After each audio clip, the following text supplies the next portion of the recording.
முதல்வர் அவர்கள் கடவுளின் குழந்தை, அதனாலே அங்கே மழை பெய்யுது, இங்கே தண்ணி திறக்கப்பட்டதுன்னு. கடவுளின் குழந்தை இருக்கிற ஊர்ல பெய்யாம இது கர்நாடகாவில் பெய்யுது, கேரளாவில் பெய்யுது. இப்படியெல்லாம் பேசுறதுனால தான்டா உங்களை தற்குறின்னு நாங்க பேசிட்டு இருக்கோம்.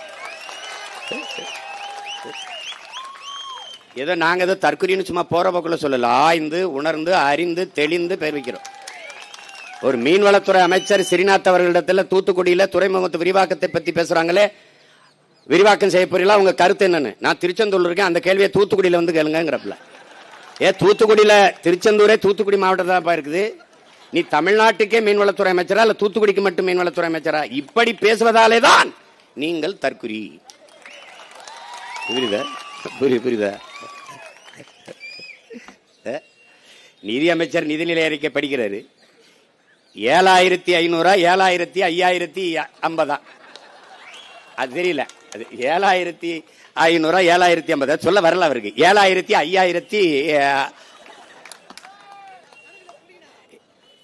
அப்புறம் அது 8900 அது வரல. 8000 9000 என்னவோ ஒன்னு ரெண்டு ஒழுங்கா படிக்காதவன் எல்லாம் நிதியமைச்சரா போட்டு நாங்க என்ன நினைச்சுக்கிட்டோம், இங்க பாரு உங்க உலகத்துலடா கணித மேதை ராமானுஜம் பிறந்த நாட்டுல அவன் கூட்டத்துக்கு இல்ல ஒன்னு ரெண்டு ஒழுங்கா தெரியாதவன்லாம் நிதியமைச்சர் ஆயிட்டோம்ல. என்னன்பை என எழுத்தன்பை இவ்விரண்டும் கண்ணன்ப வாழும் உயிருக்குங்கிறான் வள்ளுவ பெருமகனார். ஏன் எழுத்து வருவதற்கு முன்பே என்னை கண்டுபிடித்தவன் என் இன மக்கள் என்பதை புரிஞ்சுக்கணும். முதல் நிலம் தாண்டி இரண்டாவது நிலத்திலே முல்லை நிலத்தில் ஆடு மாடுகளை வளர்க்க தொடங்குகிற போது அதை எண்ணுவதற்கு ஒன்று ரெண்டை கண்டுபிடித்த இனத்தின் கூட்டம் நாங்கள். அதனால என்னன்பை என எழுத்தன்பை இவ்விரண்டும் பாடுறது. அப்படி வந்த கூட்டத்துல ஒன்னும் தெரியல. உலகம் எங்களை பாக்குது. இனிமே எந்த பெருமையும் நீ பேச முடியாது. நான் யாரு தெரியுமா? நான் சேர சோழ பாண்டியன் பரம்பரை.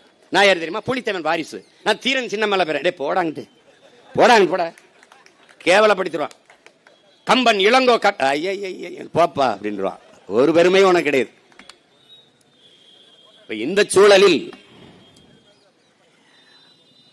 இங்கே பேசியவர்களெல்லாம் குறிப்பிட்டார்கள், நாங்கள் தேர்தலில் வெல்லாதிருக்கலாம், தேர்தலில் தான் வெற்றி பெறவில்லை, கொண்ட கொள்கையில் நிலைப்பாட்டில் உறுதியாக நிற்கக்கூடிய கூட்டம். இப்ப இருக்கிற முதல்வர் அதை பத்தி பேசுவாரா? இல்ல கொண்டு வருவாரா சொல்லுங்க. ஒரு சொட்டு மேகதாதில் அணை கட்டிய தீரன் என்று சொல்லுகிற கட்சியை கூட்டணி வைத்து 60 ஆண்டுகளாக இல்லாத அந்த அமைச்சரவையில் 2 அமைச்சருக்கு பங்கு கொடுக்க வேண்டிய அவசியம் என்ன வருது? அவசியம் என்ன வருது? நமக்கு இருக்கிற கோபம் ஏன் அவருக்கு இல்ல? ஏன் அந்த கட்சிக்கு இல்ல? என் மண்ணின் மக்களுக்கு, என் உரிமைக்கு, என் அடிப்படை உரிமை, என் மக்களின் வாழ்வுரிமை பறிக்கிறது 13 மாவட்டங்களில் குடிநீரை, காவிரி. இதெல்லாம் ஒரு கொடுமை. கோட்டு படத்துல பிளாக் டிக்கெட் வித்தவன் ஜனநாயகம் படம் வரும்போது மந்திரி ஆயிட்டான்.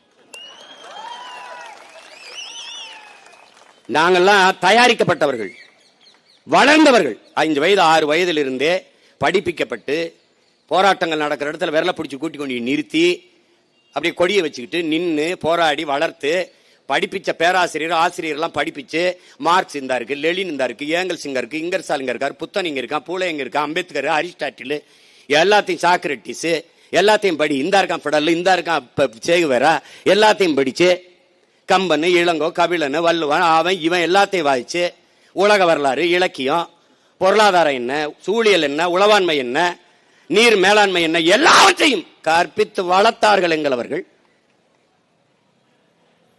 கண் முன்னே என் இனச்சாவை பார்த்தோம்.